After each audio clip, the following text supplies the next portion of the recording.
Sweden, the country known for beautiful nature, high quality of living, and functional self-assembled furniture. But how is the food in Sweden? Well, when I looked up Swedish food, I got a lot of interesting results.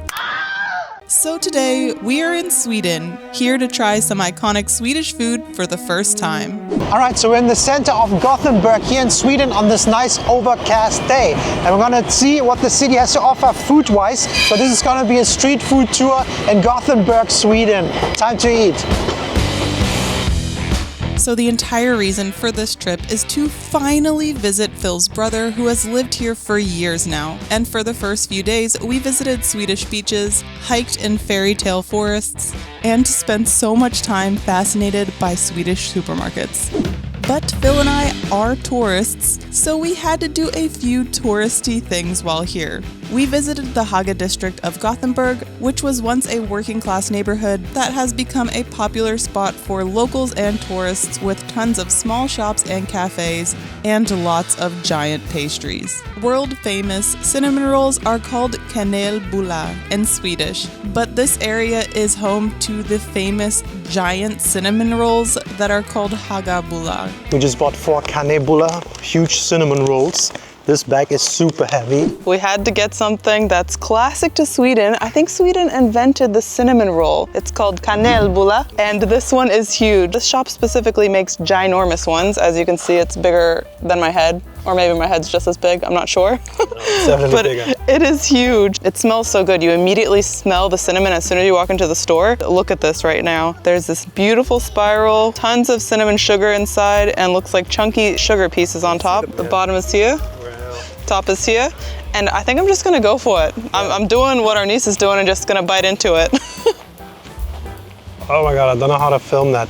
Oh my god. That's a tiny bite in that whole thing. My favorite part of any cinnamon roll is this part, so I'm gonna fight Phil for that. And right here, if you see, it's very fluffy, but then the inside is not dry, which is nice, and it's nice sweet with the cinnamon sugar right there. It has a nice heft to it though. This is a solid kilo, right? Nice. Yeah, it's really good. Sometimes I question large food, whether the taste is there or not, but it tastes really good. All right, so we got this thing in the middle of the Haga quarter of the city, and I'm not sure if this is like a bit of a touristy spot because these are huge, and this thing was, I think, 160 crowns, so not quite cheap, but it's also like 2 pounds of food, so I'm not sure. It's also glazed on the bottom. I hate it with cinnamon rolls that your fingers get so sticky. If you're complaining, I'll eat the whole thing then. That's mine. It's pretty good, and I don't know, it probably feeds a family of 6. But it's gonna feed a family of 2 right now. My niece also likes it. That's a big thumbs up and a tasty start to this food tour as we go deeper into the city. Gothenburg is Sweden's second largest city, and it's a port city on the west coast of the country. I don't know if you can tell, but there's this like misty weather in there which feels so Nordic.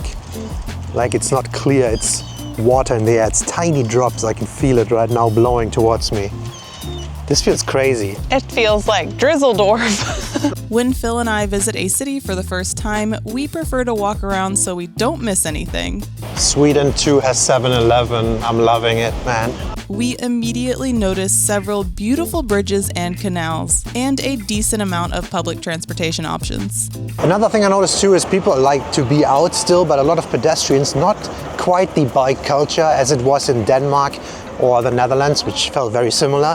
Here it's a little less. There's still a good amount of bicycles, but not as many. We walk further into the city where there are plenty of restaurants and shopping streets. We came across this area of food trucks and restaurants, and because we're here along the coastline, we went to this Fisk restaurant for one specific thing.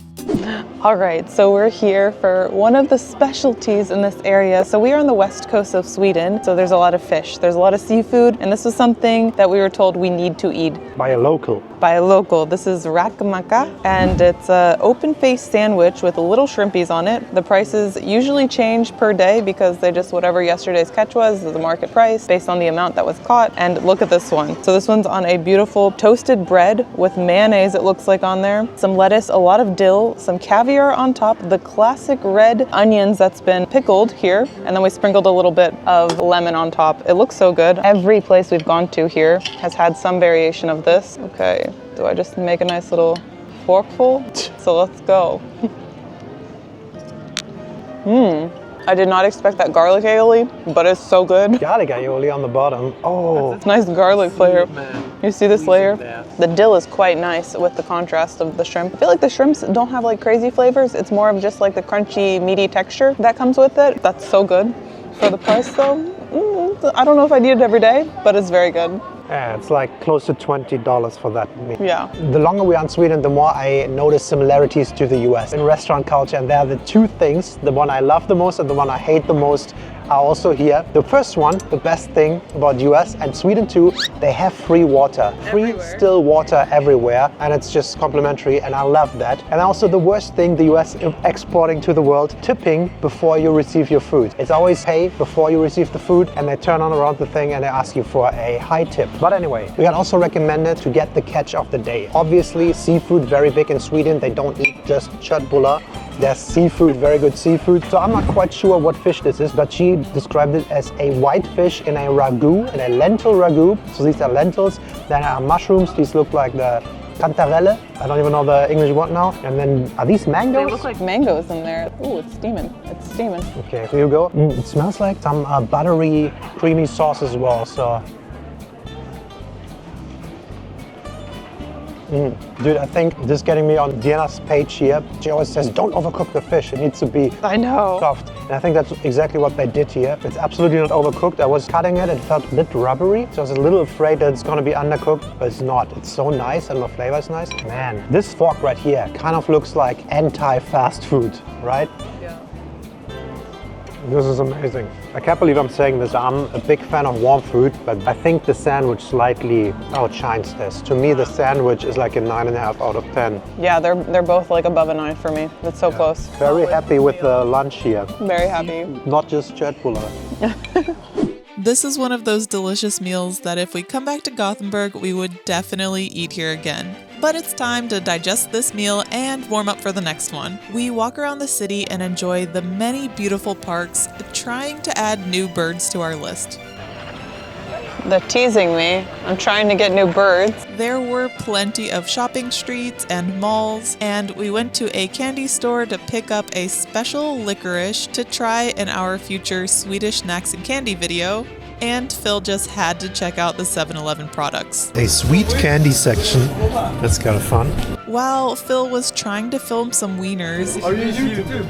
he ended up making some friends. Yeah, we're from Sweden. We're from Gothenburg. Hey, Yeah. what is the best thing you can eat in Gothenburg? Gothenburg, fish and chips. Fish and, we just said fish, yeah. It's It's pretty good. Gothenburg is like a harbor city, so very nice. Yeah, that was very good, yeah. 7-Eleven, bringing people together. All right, so first impression of Gothenburg. We walked around a little bit. We had a little bit of food, and I think the city feels nice. However, as you can see in the sky right now, it is August and the weather dropped a little bit today. So I guess it is summer, but it could get already a little bit cooler, like we have 15 degrees or something like that. Yeah, we're lucky to stay here for a little longer because Phil's brother lives here, and we've seen the good. We've also seen some of the colder, but I don't think this is as bad as it can get weather-wise. Like, I mean, we're talking here and people are kayaking in the river here, summer activities in Sweden. I mean, Phil is still bolding shorts, so it's a warmer, but a little cold for me.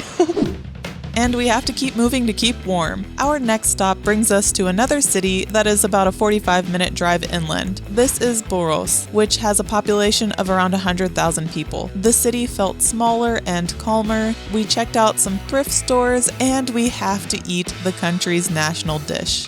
All right, for lunch, of course, we had to go with Sweden's national dish, the meatballs, the Köttbullar. And actually, it's pretty hard to find them, or at least harder to find than what we thought. We looked up a lot of restaurants in the cities. There's this chain, it's called something Tullen, we'll put it on the screen. And it's this like bar pub-ish thing where there's a lot of drinking, but also some food items. And they apparently have good Köttbullar on the menu. Here we have it. Actually very colorful. We have a good chunk of mashed potatoes and they're heavier than I thought. We have 5 pretty chunky looking Köttbullar, which are the meatballs, of course, the star of the show. And then we have some cucumbers on the side and these, I think they're called lingonberries. And of course this like classic brown sauce with it. So my only experience with eating Köttbullar, I think, is from German IKEA. And they are kind of mediocre, so I'm hoping these are a little better. Just gonna grab one. Cut it up. Ooh, it looks good. The Köttbullar first, just the meatball. tastes very good. It definitely tastes like a better version than the ones that I'm used to from like IKEA and stuff. Very nice, I could get used to this. I wonder though now how often Swedish people eat these, because they're not that common everywhere on the menus. Okay, let's try to make a proper fork here. We got half a ball on there, some of the nice mashed potato. Try to sprinkle some of the lingonberries. A little bit of cucumber on That's it. a huge bite. Big bite here. Sauce. Oh, dude, I think the berries are the star of the show. There's such a contrast. The berries very sour and fresh contrast. Works very well together. The cucumbers too. Very nice dish. Can't go wrong with those, I think. And this place is, I feel like, known for a lot of their beers. They have a lot of beer on draft, and I decided to go with this Sitting Bulldog IPA. It was on tap, so let's give it a try. There's different Sitting Bulldogs, but this one's pretty famous. Actually, pretty good.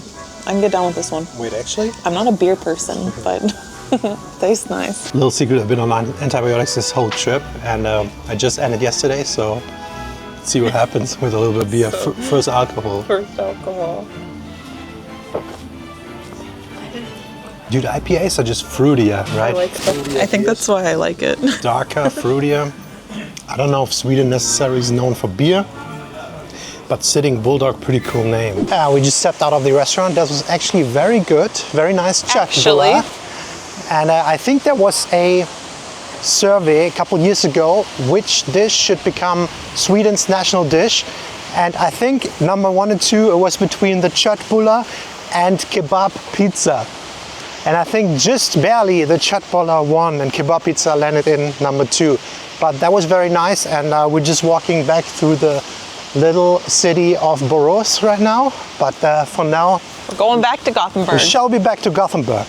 But wait, before we go back to Gothenburg, we have to enjoy some of Sweden's beautiful nature. There are so many parks and hiking trails not too far outside of the cities. We hiked a lot during this trip, around a few of the thousands of lakes in Sweden. We did notice an increase of people on the sunnier days, and an increase of animals as well.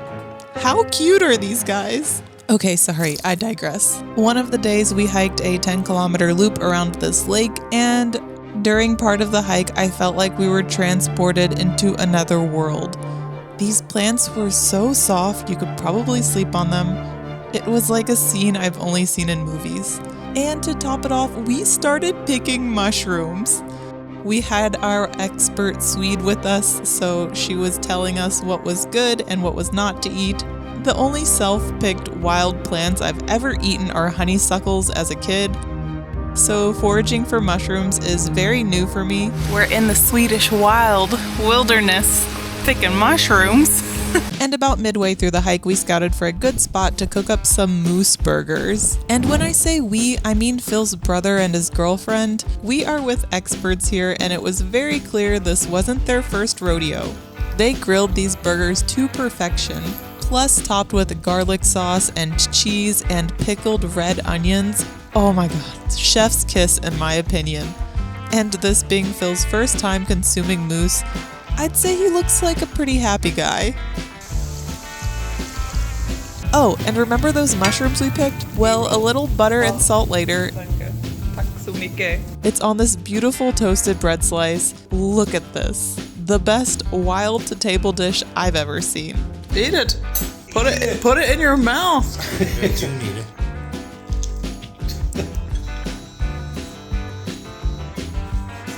The butter's amazing. Yeah, good. As beautiful as nature is, it's time to go back to the city. I want to mention how nice it is that Sweden has these signs at least a few meters before speed cameras. A nice reminder to slow down so we don't get a ticket. Not that we would ever speed. No, never. Yeah, so back to Gothenburg for one of my favorite activities. Hello. Hey, it's my favorite time of the day, kaffe und kaka. Because kaka is cake in Swedish, right? I think so. But they call it a fika here. So it's an afternoon like coffee and cake time, or just like afternoon snack. And we had to get something that was classic. I see it at every supermarket. When I Google Swedish cakes, this always pops up. It's this Prinsesstårta. It's this green marzipan layer with a lot of cream inside. This one looks like it has cake on the bottom and then some type of jam or berry layer as well. It feels a little bit like Sweden though, because the red houses and then the green nature. I don't know if that's what they were going for, but I see it everywhere. It's a rose, right? Yeah, beautiful rose. I'm pretty excited, so let's give it a try. It looks so creamy, I'm a little worried I'm gonna break it just going into it. Oh, that's smooth. I like the color contrast of the rose to the green. All right. Shove it in. Let's go. Princess cake for the princess. Ooh, that's a raspberry base, so that's a very nice contrast to it. Very creamy. It just like slides in your mouth. I don't know how it's holding this shape right now, but the marzipan must be holding it up. Try the rose. Oh! Beautiful. This has to be a marzipan rose, right? Marzipan? Sugar, I think. This reminds me a little bit of the cake we had in Lübeck, the marzipan cake we had with a lot of cream inside. It's very good. A good Kaffee and Kaka. Oh my god. The tower is falling. It's very, very creamy, which I usually say as a negative thing about a cake. But this cream is so nicely flavored, I think I like that. Yeah. It's good. I like that Gothenburg, it seems modern enough to have oat milk for every coffee that you can order, so that's nice. We asked the guy, what is the next best Swedish thing? So he said there's the strawberry cake, and I was glad to hear that, because the strawberry cakes here, they look amazing. Yeah, and Phil loves strawberry. This one looks creamy too, but it has a cake bottom. Then again, this like red layer. Then there's like a custard layer. Then the cream that looks flavored. And I'm just gonna, oh god, this one feels like it's gonna collapse. You're gonna have to eat a whole strawberry in that bite. Of course. We got a nice piece.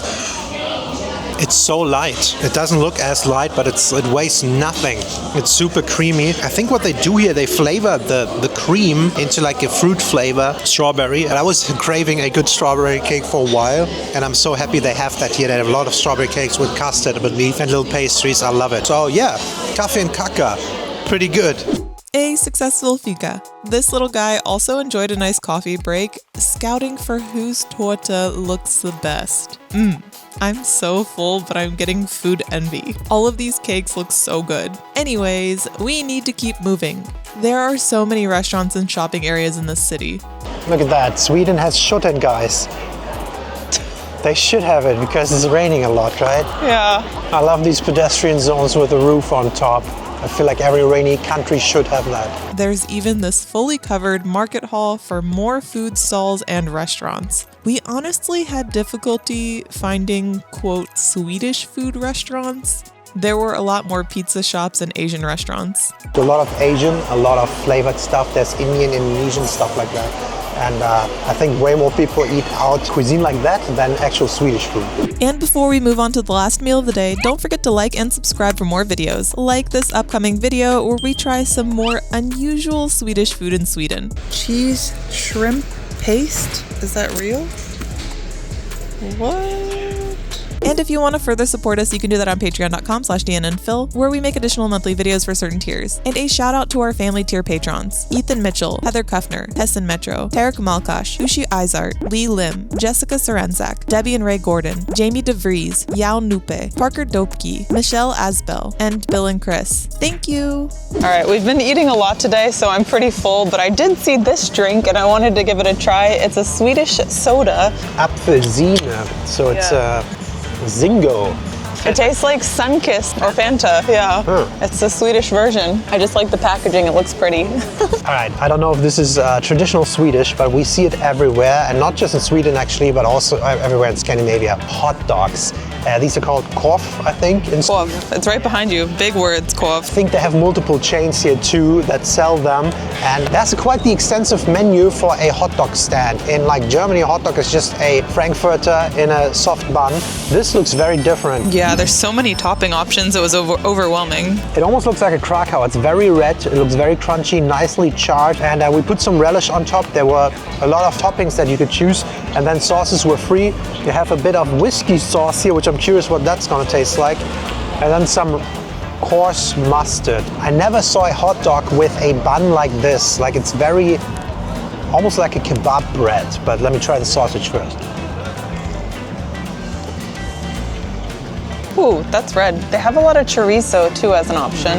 This is very spiced. It almost tastes like a chorizo. This is such a different hot dog experience than what I'm used to. I'm used to the soft €1 IKEA hot dogs, but this one's very different. Rough, coarse sausage, very spicy actually. The bread very crunchy, very thin, not soft at all, but nicely charred. Everything is slightly burnt and I love that. The hot dog maker I never had before, but I can get behind this. Very strong, good flavors. I actually like this much better than these like soft ass hot dogs. I'm too full. I'm too full to eat a hot dog. Really, that's no problem. Then I'll deal with that. But you can do it. It's very good. We've been eating a lot today, but it's fun. Middle of the Haga third quarter. Middle of the Haga Viertel. German. I like that Stockholm, which we're not in. Okay, we're working on our Swedish, but I have to say, mums. Mums. Smart, Rick.